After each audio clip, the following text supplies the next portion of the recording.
కూతురు కవితకి కేసీఆర్ షాక్ ఇచ్చినట్లుగా తెలుస్తోంది. సో ఈ క్రమంలో ఈ నెల 4న చేపట్టే ఆమె ఇందిరా పార్క్ వేదికగా చేపట్టే నిరసన దీక్ష దానిపై నీడలు కమ్ముకున్నటువంటి పరిస్థితి కనిపిస్తుంది. ఎందుకంటే తండ్రి కేసీఆర్కు కాళేశ్వరం కమిషన్ ఏదైతే ఏర్పాటైందో పీసీ ఘోష్ కమిషన్, అది ఈ నెల 5వ తారీఖున మాజీ ముఖ్యమంత్రి కేసీఆర్కి విచారణకు రమ్మన్నట్లుగా ఆదేశాలు ఉన్నాయి. సో ఈ క్రమంలో ఆయన 11వ తారీఖుకి ఆ తేదీని మార్పు చేసుకోవడం జరిగింది. సో ఈ క్రమంలో ఎప్పుడైతే 5వ తారీఖున తొలి ప్రకటించారో కవిత ప్రెస్ మీట్ పెట్టి మరి జాగృతి ఆధ్వర్యంలో మేము నిరసన దీక్ష చేపడుతున్నాం, తండ్రి కేసీఆర్కి ఈ యొక్క కాళేశ్వరం నోటీసులపై జాగృతి ఆధ్వర్యంలో మేము నిరసన దీక్ష చేపడుతున్నాం అంటూ కూడా ఆమె ప్రకటించారు. సో ఈ క్రమంలో 5వ తారీఖున కాదు, ఇప్పుడు 11వ తారీఖున విచారణకి కేసీఆర్ హాజరవుతుండడంతో ఇప్పుడు 4వ తారీఖున ఆమె చేపట్టే దీక్షపై సర్వత్రా ఇప్పుడు నీడలైతే కమ్ముకున్నటువంటి పరిస్థితి కనిపిస్తోంది.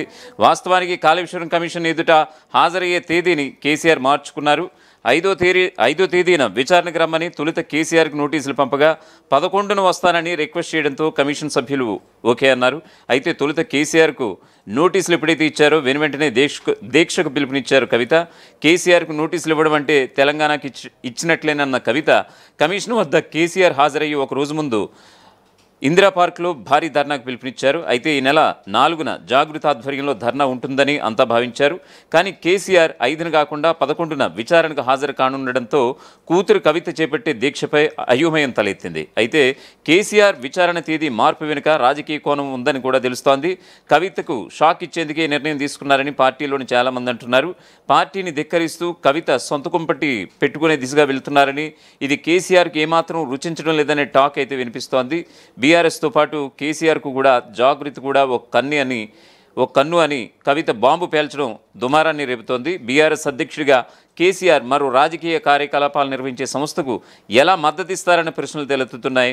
సో దీనిని కట్టడి చేయాలంటే కవితను అడ్డుకోవాల్సిందేనని కేసీఆర్ భావిస్తున్నారట. అందుకే కవిత చేపట్టే నిరసనలకు ప్రాధాన్యత లేకుండా చేయాలన్నది వ్యూహంగా చెబుతున్నారు. మరొకవైపు కవితకు షోకాజ్ నోటీసులు ఇస్తారని, సస్పెండ్ చేస్తారని జోరుగా ప్రచారం జరుగుతోంది. ప్రస్తుతానికి కవిత విషయంలో కేసీఆర్ ఎలాంటి నిర్ణయం తీసుకోలేదు, ఇప్పటికీ కూడా నోరు మెదపలేదు. అదే సమయంలో కేటీఆర్ ప్రస్తుతం దేశంలో కూడా లేరు, అమెరికా టూర్లో ఉన్నారు. కేటీఆర్ లేకుండా కాళేశ్వరం కమిషన్ ముందుకు కేసీఆర్ వెళ్లడం మంచిది కాదన్నది బీఆర్ఎస్ వర్గాల భావనగా తెలుస్తోంది. కాళేశ్వరం కమిషన్ ముందు హాజరైతే తాము తప్పేమీ చేయలేదన్న అభిప్రాయం ప్రజల్లో కలుగుతుందని, అందుకే పీసీ ఘోష్ కమిషన్ ముందు హాజరు కావాలని కేసీఆర్ నిర్ణయం తీసుకున్నట్లు తెలుస్తోంది. సో ఓవరాల్గా చెప్పాలంటే ఈ నెల 4న తండ్రి కేసీఆర్కు కాళేశ్వరం కమిషన్ నోటీసులు ఎప్పుడైతే ఇచ్చారో పీసీ ఘోష్ కమిషన్ ఈ నెల 5న విచారణకు రమ్మని, సో తదుపరి వెనువెంటనే జాగృతి అధ్యక్షురాలుగా కవిత తన తండ్రికి మద్దతుగా నిలుస్తూ, అంటే ఒకవైపు బీఆర్ఎస్పై లేఖాస్త్రం సంధించినటువంటి కవిత జాగృతి రూపంలో ఇలా తండ్రికి మద్దతు ఇవ్వడాన్ని సర్వత్రా నివ్వెరపోతున్నటువంటి పరిస్థితి.